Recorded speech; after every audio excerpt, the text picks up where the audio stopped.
नमस्कार, आवाज मीडियाच्या बातमीपत्रात आपलं स्वागत। मी सुनीता शिंदे। जे पाहिले तेच दाखवणार या ध्येयाने चालू घडामोडींचा आढावा घेण्यासाठी पाहूयात आजच्या हेडलाईन्स। 29व्या राष्ट्रीय सुरक्षा सप्ताहानिमित्त सारथी प्रतिष्ठानच्या वतीने वाहन चालकांना गुलाबाचे पुष्प देऊन प्रबोधन केले। सारथी प्रतिष्ठानचे कार्यकर्त्यांनी आज विश्रामबाग येथे वाहन चालकांना गुलाब पुष्प देऊन नियमाचे पालन करा असा संदेशपत्र देऊन प्रबोधन केले। यावेळी वाहतूक नियंत्रण शाखेचे माळी सर उपस्थित होते, तसेच संघर्ष सामाजिक संघटनांचे पदाधिकारी मोठ्या संख्येने उपस्थित होते।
जिल्हा अध्यक्ष आणि तर आपण एक रस्ता सुरक्षा 29वा रस्ता सुरक्षा अभियान घेतलेलं आहे।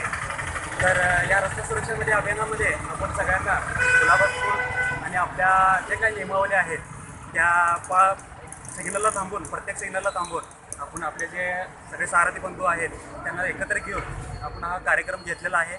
सगळ्यांना संदेश पोहोचवलेला आहे। माननीय माळी साहेब पण आपल्याला सपोर्ट करत आहेत। आपण अपघात होऊ नये यासाठी आपली संस्था काम करणार आहे आणि ही चळवळ आपली हे फक्त ड्रायव्हर लोकांसाठी आणि सामाजिक संस्थांसाठी आपण ही चळवळ चालू केलेली आहे।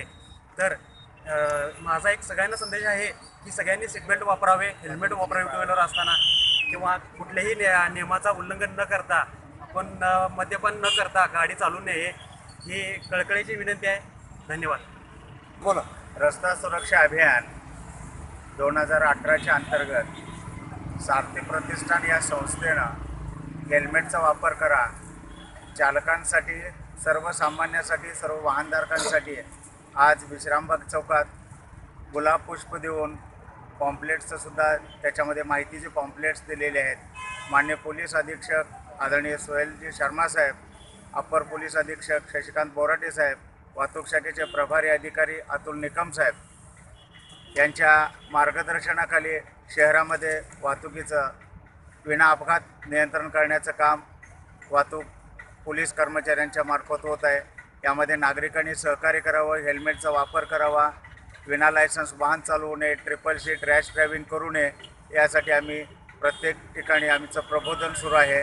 नागरिकांनी यामध्ये मोठ्या प्रमाणात सहकार्य केलेलं आहे। त्याचाच एक भाग म्हणून आज हे सारथी प्रतिष्ठान संस्था अगदी स्वयंप्रेरणेनं या ठिकाणी या कार्यक्रमाचं आयोजन केलेलं आहे। समाजातील प्रत्येक घटकानं पोलीस आपला मित्र आहे हे समजून आम्ही जनतेच्या रक्षणासाठी, संरक्षणासाठी आहोत। तर याचं भान ठेवून पोलीस यंत्रणेबरोबर त्यांनी विना अपघात रहदारीसाठी प्रयत्नशील राहावं एवढीच अपेक्षा या ठिकाणी व्यक्त करतो। जय हिंद।